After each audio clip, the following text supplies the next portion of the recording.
Welcome children, good morning. How are you all? Welcome back to our online class. Today is 27th January 2021, Thursday. We'll start the lesson Animal Behavior Part 1. What is the name?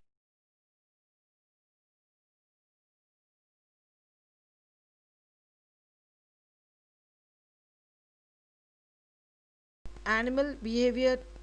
Tell us children the behavior of an animal.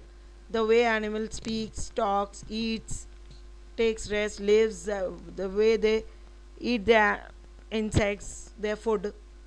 Broadly speaking, animal behavior includes all the ways animals interact with other members of the species, with organisms and other species, and with their environment. Behavior is anything an animal does involving an action and or their response to stimulus.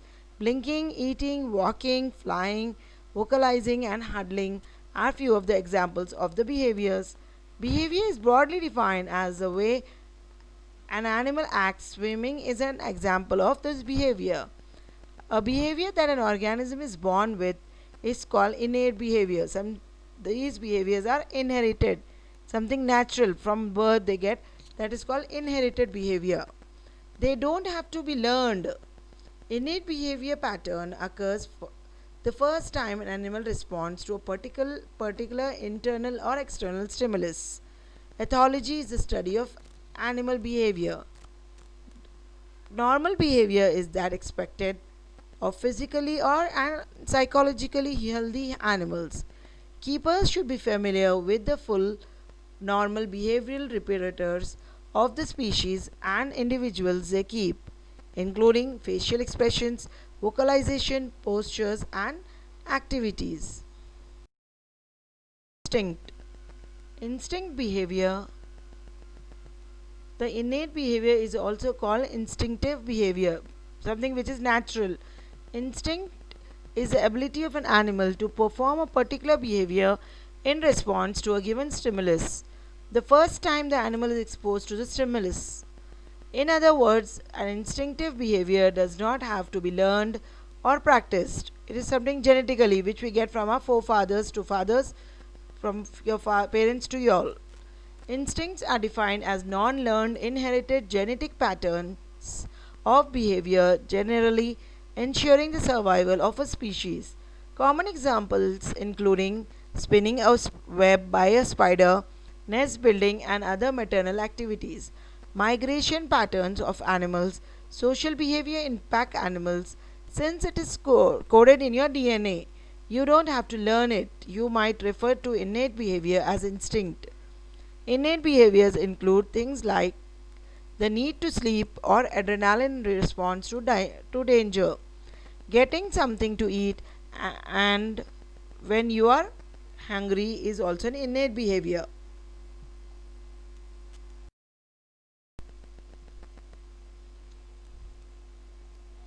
Instinct is in psychology and ethology.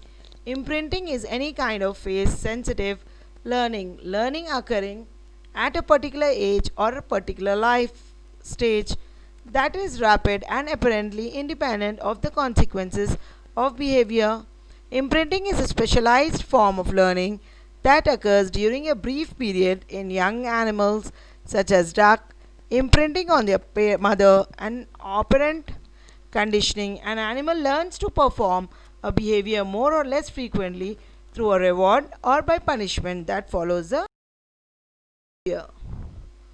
Imprinting means what children? Gosling or chick or duckling imprinting normally occurs during the first day after hatching. Initially, hatchlings peep as they seek out heat. The mother responds by brooding them. As they become active, they latch onto the hen, attracted by her warmth, movement, and clucking.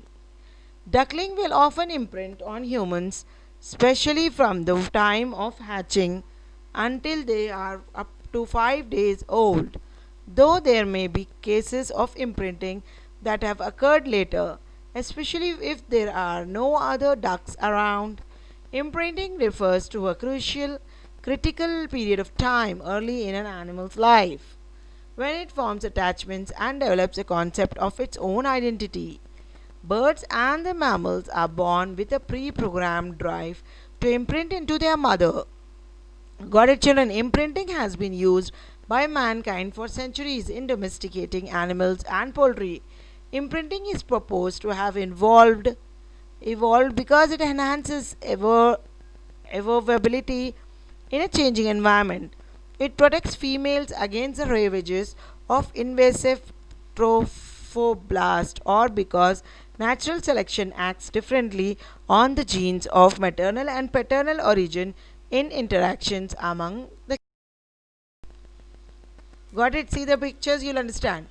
Imprinting. Conditioning in psychology. What is conditioning, children? A behavioral process whereby a response becomes more frequent or more predictable in a given environment as a result of reinforcement, with reinforcement typically being a stimulus or reward for a desired response. For example, imagine that you are conditioning a dog to salivate in response to the sound of a bell. You repeatedly pair the presentation of food with the sound of the bell. You can say that the response has been acquired as soon as the dog begins to salivate in the response to the bell tone. Got it? As the bell rings, dog starts salivating, waiting for the food, tasting in your mouth. How do we taste the food, good or bad?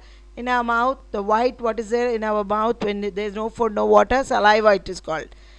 The ex-scientist Pavlov introduced the ringing of bell as a natural stimulus. An unconditioned stimulus is a stimulus that leads to an automatic response. In Pavlov's experiment, what happened? The food was an unconditioned stimulus. A conditioned stimulus is a stimulus that can eventually trigger a conditioned response. Children, next, what did Ivan Pavlov do? Pavlovian theory is a learning procedure that involves pairing a stimulus with conditioned response. In the famous experiments that Pavlov conducted with his dogs, Pavlov found that objects or events could trigger a conditioned response. The result of the experiment was a new conditioned response in the dogs.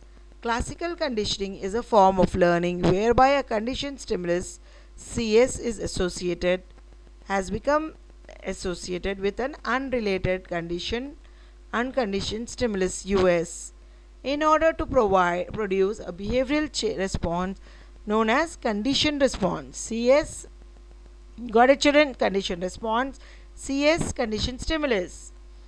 Whenever we are around someone's cell phone and hear their ringtone, same as ours, what will happen? Our reflexes, our nerves of the brain go directly to the phone. We move it because of classical conditioning. It shows that it is the same tune which our phone has. We respond to it. Our body shows an unconditional response to the conditional stimulus.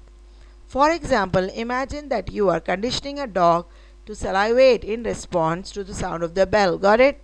Food is coming. If the bell is ringing, the dog is being conditioned like that.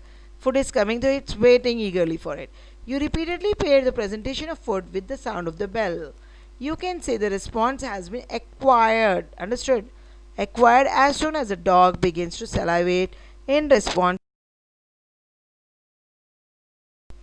Got it, children? Next is classical conditioning is defined as a learning process that occurs through association between the environmental stimulus and naturally occurring stimulus. After studying classical conditioning, I started noticing this phenomenon everywhere. One example would be the sound of an alarm clock on my phone. Got it? With see the pictures? Food, unconditioned stimulus, pairing with bell is conditioned stimulus then. Got it? Dog starts salivating, unconditioned stimulus. Saliva on the tongue, conditioned stimulus. I hope the pictures will be clear for you all now. Got it? We'll finish the lesson for today with the example with our homeworks. Define and explain animal behavior. Second one, what is instinct, conditioning and imprinting. Thank you. Send the homeworks by 5 in the evening. Assalamu alaikum. See you in next class.